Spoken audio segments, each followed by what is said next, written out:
Communication, in my humble opinion, is the greatest tool we possess as humans. The ability to take an idea and place it into another person's mind is awe-inspiring if you really think about it. Coupled with the internet and its ability to take a message around the world in seconds, it can only get better. These are our conversations. Hope you enjoy. Welcome, everybody, to another episode of Listen, Learn, and Ask Questions. Today, we got the very talented Mr. Williams. He's going to introduce himself to you guys. We're going to learn a lot to him about business, law, the journey of just entrepreneurship and success. And I'll let the brother introduce himself. Yeah, thank you. It's a pleasure, man. Thank you for having me. So my name is Jeremiah Williams. I do business consulting.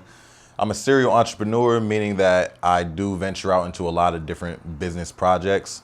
But my main focus is business consulting. I do deal with real estate, technology, credit repair, and other different business ventures. Have a partnership with a jewelry store in Port Chester, New York, Elegant Empire Jewelers. So anybody wants to get jewelry, they can come shop with us too. Nice. But I'm from Westchester, New York, 914. I live in Philadelphia. I moved there recently just to expand my business, increase my network. They have a lot of different things going on out there as far as like the entrepreneurship culture. There are a lot of people that are, buying properties and starting their businesses, and then they have like different business entity types in Philadelphia and Pennsylvania as a state. So it's very attractive to specific types of entrepreneurs. Okay. Yeah. Okay. So let's dive into it. So you're from Westchester. Yeah. Give us a little bit of your background. What was it like growing up for you? What was your childhood like? Those type of things. Well, that's a very interesting topic. So me personally, I grew up in foster cares and group homes as a kid. So a lot of times I had to learn from either experience making bad decisions or being redirected by people that actually cared about me.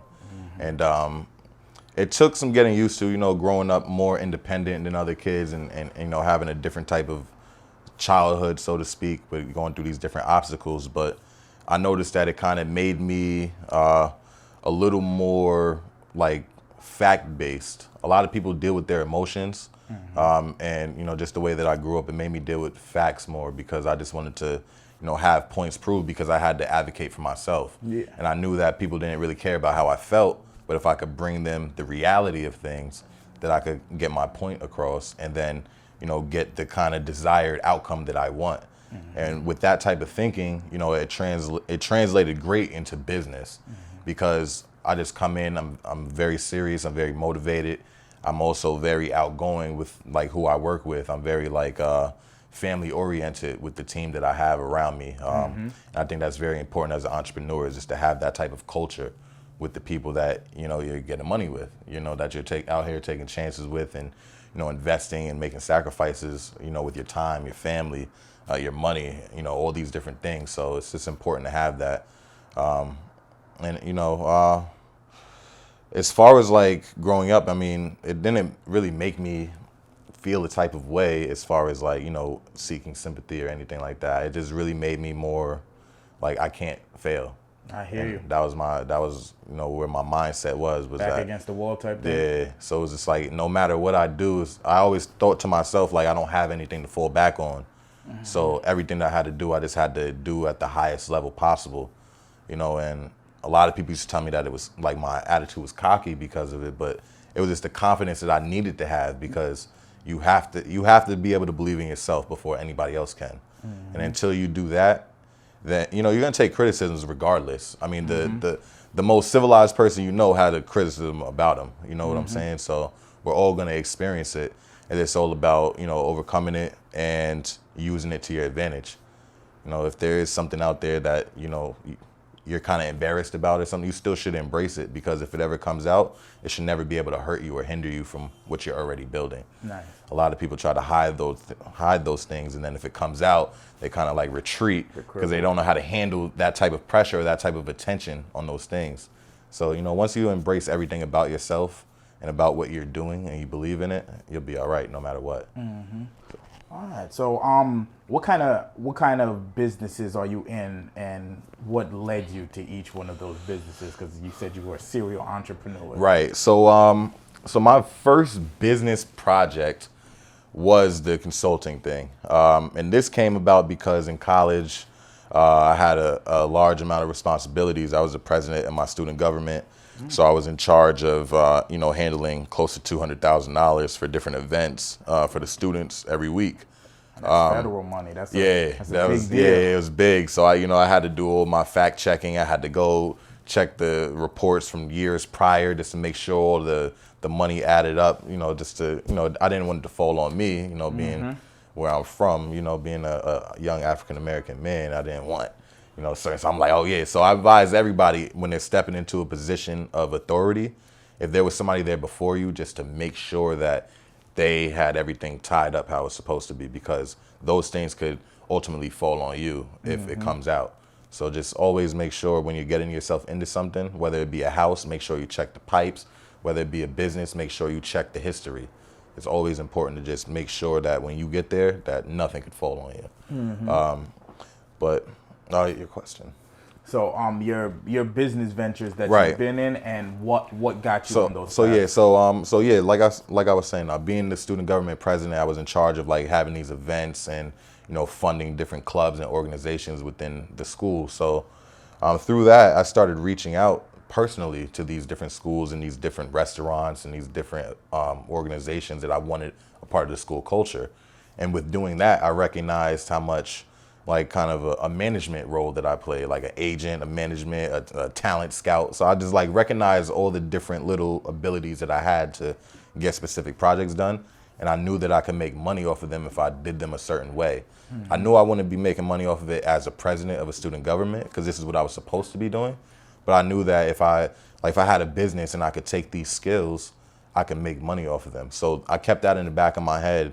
And by the time I graduated, and like I said, I was studying law while I was in school anyways. So it just kind of made sense to me, where I was like, you know what, I could kind of help people create income for themselves and give them these little different strategies by helping them start their company. So I got into that. And it was really my first internship as a paralegal that like got me all the way inspired. And that's because the law firm that I was interning at, I was working on a case that ended up creating new law. So it was a little amazing to me, because it was literally my first time ever working in a law firm, and it was only a 4-month internship, and I created new law, in New York State. You created a new law Yeah. in New York State as a paralegal intern. As a paralegal intern. Nice. Yeah, so what happened was I was working on a matrimonial case. Our client was trying to get a divorce, but her husband kind of just disappeared off the map, couldn't find him. And the only thing that we had on him was his Facebook page. We couldn't find him with private investigators, any accurate searches, phone records, forwarding addresses at the post office, nothing. Couldn't find him. Had him on Facebook. So my job was to compel the judge to sign an order that allowed us to serve this divorce through social media on Facebook. And I eventually got it done, and it was the first time that this ever happened. So it set a precedent and created new law in New York State. Nice, Yeah. nice. So once I did that, it like every opportunity in the law field just like exploded. Like I had all these opportunities.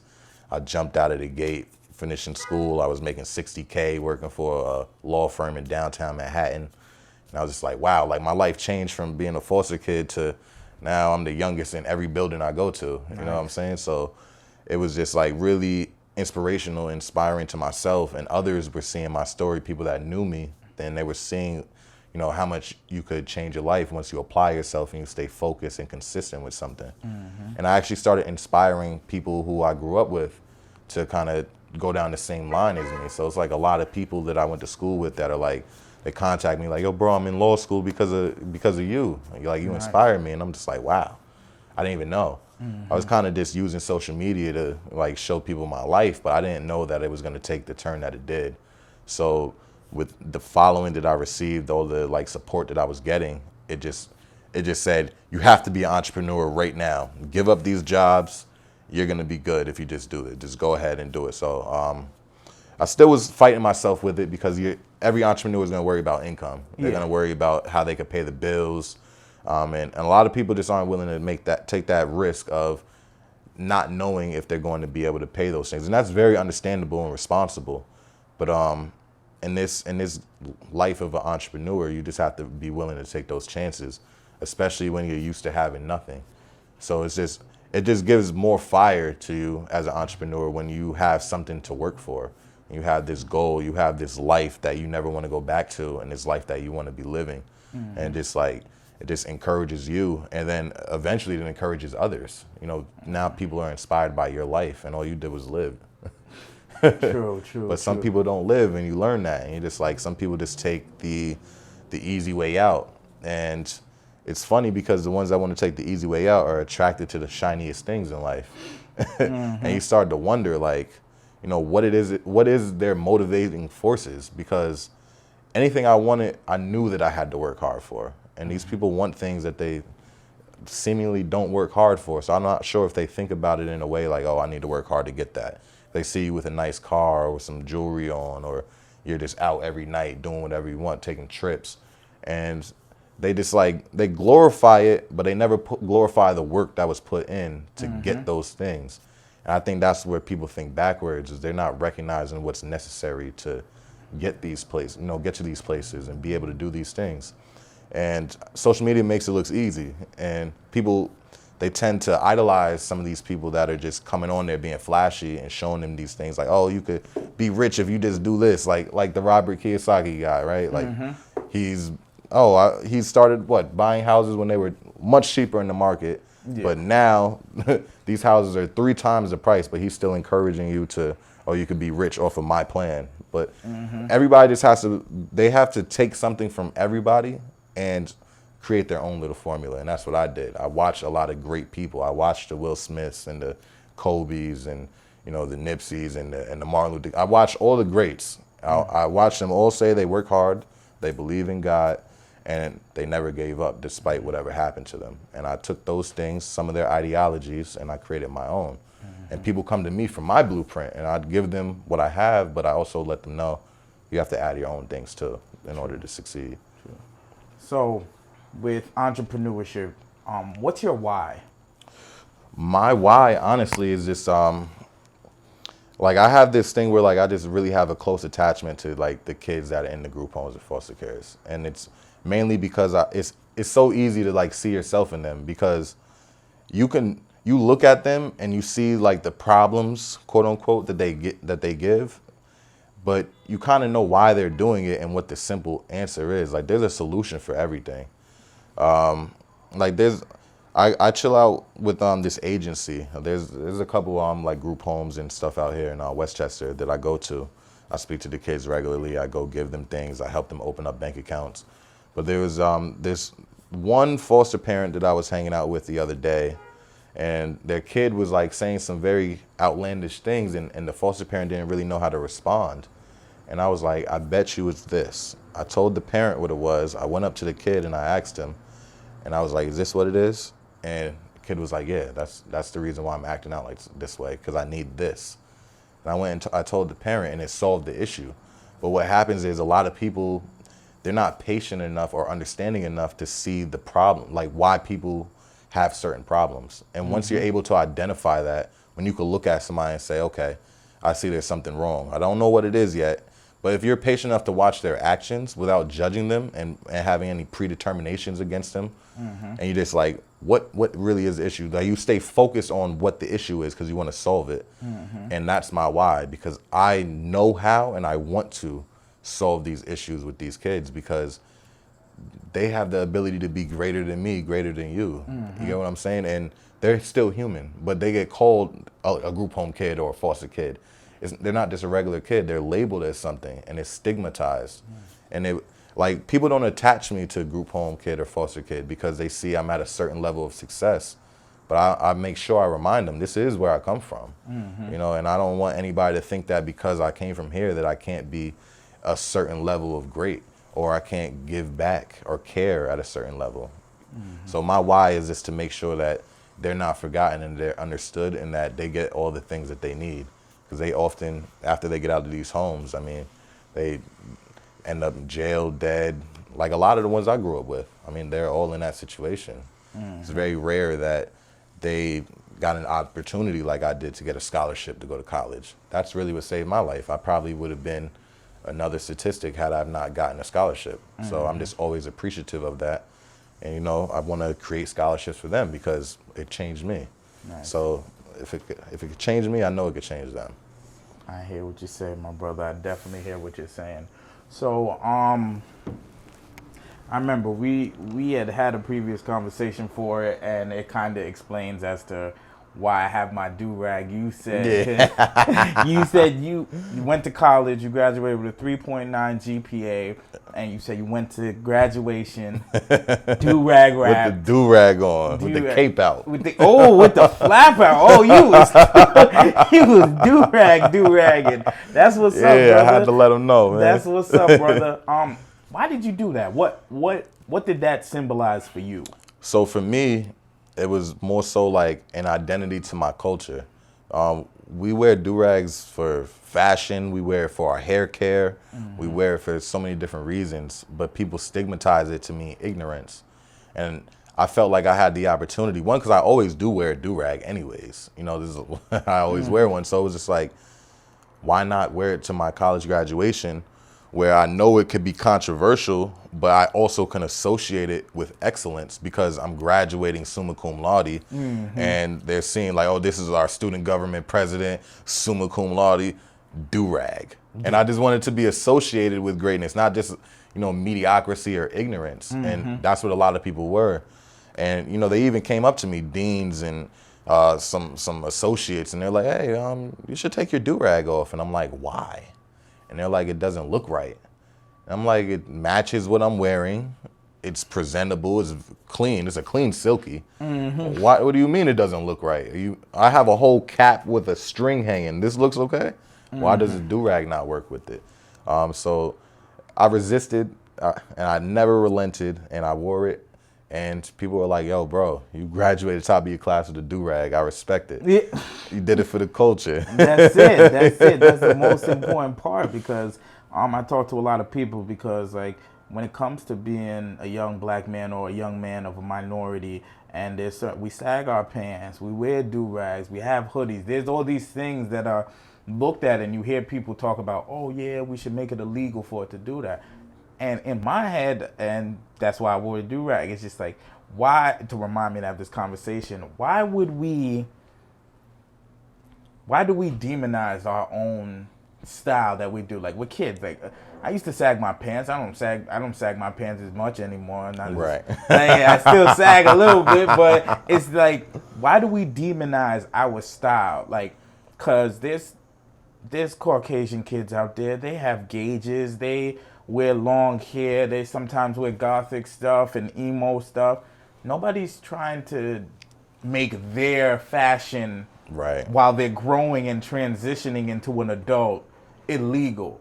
Right. We're already being stopped by the police at an alarming rate. Why would we take something that we do specifically and make it illegal? Like why as adults, like I don't know, like that's the things that doesn't make sense to me. Like why do, and maybe you can answer or you can give your feelings on it. Why do you feel that older adults demonize what we do as just a culture?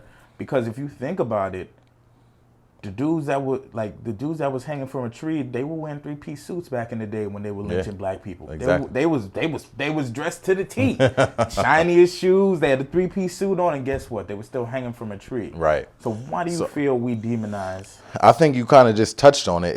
I think it has a lot to do with basically societal norms, social status. I think that's really what it plays down to. So I think as black people or minorities, period, we have to come off as a touch of being related to wealth in some way, having some type of financial stability, whether we have it or not. And because people want to hold on to that perception and have people look at them in that way, they have to conform to certain ways of living in order to fit the criteria of that status. And I think that plays a part in it, because I noticed like when my family wanted to go to these specific events, I had to dress a certain way in order to be accepted by them. I couldn't just go with my regular jeans and my Nike shirt on. They wanted me to put on the turtleneck with the shiny shoes and stuff, and I'm just like, why do I gotta dress like that? And they're like, you're not gonna look a mess in front of me. I'm like, but my shirt is clean, my pants are new. Why is this a mess? But it's because of how you're stigmatized when you look a certain way. So I think that they feel a type of way against the sagging pants because who would want to claim poverty, basically? And I think that's what they associate with, poverty, ignorance. And who would want to associate themselves with that status? And I think that plays a large reason as to why. And then obviously, their parents told them that it was wrong and they heard it came from jail and all these different little things that they heard from people that are trying to oppress us. But I think it really just boils down to how people want to be perceived, like with their society status, personally. Nice, nice. So, what are your goals for the future? Like, where do you see yourself in 5 years, 10 years, that type of timeline? Well, currently I have a few projects that I'm working on that going to do some amazing things. I can't really talk about it in full detail because of non-disclosures, but I'm currently building with my team a company that is going to be able to create jobs. It's going to be able to bring something to our community that's needed, and it's also going to provide wealth for our families. And I want to be able to teach these things to other people as well, as I'm currently in the process of building it, because I'm basically giving them what I'm doing now and telling them, obviously you could change it up how you need to, but this is what I'm doing since you're so interested. I have an Instagram, I post content on it, and people are very receptive and give me feedback. So I feel that they're interested in what I'm doing. Because I feel that they're interested, I'd have no problem giving them some of the tips and keys that I use in order to enhance my life. So when I have this company built in 5 years, it's really just going to employ people. It's going to provide to our community, and it's going to provide for ourselves because we have to also benefit from what we're building as well. Because ultimately, I have a family that I need to provide for, and that's very important to me. So what I'm building has to be able to do that. I would love to just sit here and say I just want to build something for everybody and I don't benefit, but it's just not the case. But I am very focused on the people around me and building something. And as I said, my job as a business consultant now is to help people that are interested in it do it. I have the personnel to help with other key parts that I'm not savvy with. Like, I know a good brother that does financial literacy. That's not really my forte. I do have some financial tactics because I use them. This is how I help myself create and save money and invest it. But I can only give you information but so far. I can tell you the character traits that are necessary to be successful and to be patient when starting and building your business. And that's really what I like to touch on, is what it takes as an individual. And then I could easily touch on all the formalities and the policies and the procedures, but it's really content of your character that goes into being successful. My mentor always told me, he said that talent gets you in the door, but character keeps you in the building. And it really stuck with me because there's so many talented people that don't get to stay in the building because despite their talent, nobody wants to put up with the things that they give, all the problems that they give.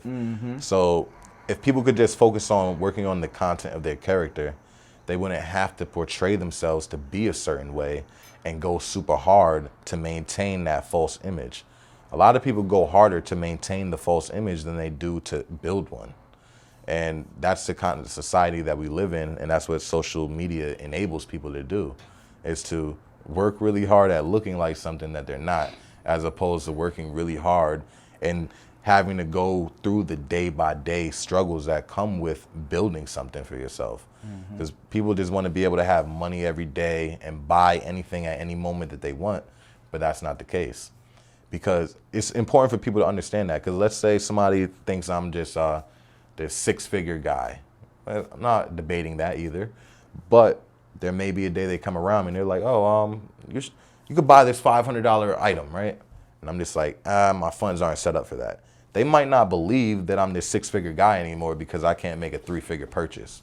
But the way that I think is that if I can't afford to make this purchase, whether I have the money or not, I'm not going to do it. And I'll be discredited to some people in their eyes because they don't understand that you have to be able to be financially disciplined in order to keep growing. They think that, oh, I have 700, it's only costs 5, I could afford it, let me buy it. That's not the case. So people just really need to learn how to manage their money, their time, their life, everything with their company. Things have to be effectively managed, and the content of your character plays a major role in that. So, one more question. What does wealth mean to you? Wealth. Well, another thing my mentor told me is that you need 7 streams of income to be wealthy. And I've heard that from a lot of other people. And when I heard wealthy, I never heard like a specific number having to be attributed to be wealthy. I think it just had something to do with constantly having income coming in and never really being uncomfortable and being able to take care of their expenses in life. So I used to think that wealthy meant like $10 million or more. But I really think that anybody could be wealthy if they could find ways, at least 7, they say, to generate income for yourself and to be able to afford the lifestyle that you live. To me, that's wealthy. I might not ever make $10 million to meet my societal definition of wealthy, but if I could live a comfortable enough life and be able to afford the things that I want and the things that I need, I would consider myself wealthy. Nice. So where can people find you on social media? All right, so I'm on Facebook, Jeremiah C. Williams. I'm on Instagram, @JermTheProphet, one word. I'm on Twitter, @JermTheProphet. I'm on LinkedIn, Jeremiah C. Williams. And I have a YouTube channel coming soon as well. So it's working on some new things. Nice. Brother Jeremiah, thanks for coming. It's a pleasure. Thanks for sharing your story. Thanks for letting the people know who you are and what you're about. And guys, thanks for tuning in. Thanks for watching. Keep your do-rags in your pocket. Don't let them take that away from you guys. See you guys next time.